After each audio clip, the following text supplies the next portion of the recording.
নাম্বারটা আজও সেভ রয়ে গেছে, শুধু কল দেওয়ার অধিকারটা নেই। মাঝে মাঝে এমন হয় যে হুট করে মরে যাওয়ার চিন্তা নিয়ে ভীষণভাবে বাঁচতে ইচ্ছে করে। অবহেলায় তো লোহাতেও মূর্ছা ধরে, আর আমি তো একটা মানুষ। আবেগ হলো মোমবাতি, যা কিছুক্ষণ পরেই নিভে যায়, আর বিবেক হলো সূর্য, যা কখনোই নেবে না। প্রেম শব্দটি ছোট হলেও এটি একটি মানুষকে নিঃশেষ করার ক্ষমতা রাখে। আমি স্বপ্ন দেখতে ভয় পাই, তাই আমার রাত জেগে থাকা হয়। ভালোবাসার মানুষকে শাসন করুন, তবে অপমান করে না, কারণ শাসনে ভালোবাসা থাকে, কিন্তু অপমানে থাকে না।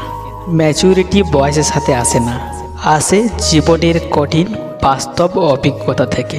নিজেই নিজের কষ্টের কারণ হয়ও না, কারণ এটি অত্যন্ত ভয়াবহ।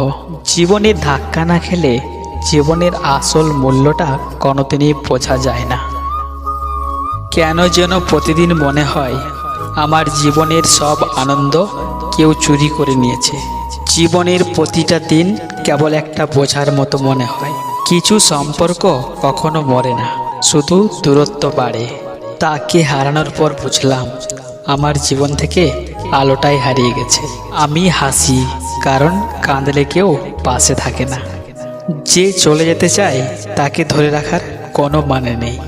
ভালোবাসা না হয় ফিরিয়ে দিলে, কিন্তু এতটা কষ্ট দেওয়ার অধিকার কোথায় পেলে? শান্তি খুঁজতে গিয়ে নিজের ভেতর আরও বেশি অশান্তি খুঁজে পায়।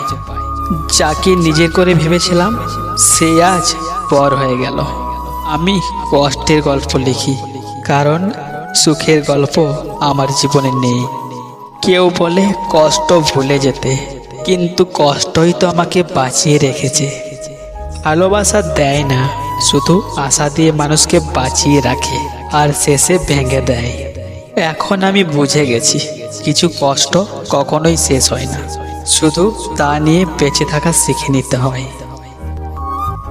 ভিডিওটি ভালো লাগলে ভিডিওটিতে একটি লাইক ও চ্যানেলটি সাবস্ক্রাইব করে আমাদের সাথে থাকুন, এবং কমেন্টে আপনার মূল্যবান মতামত জানাতে ভুলবেন না।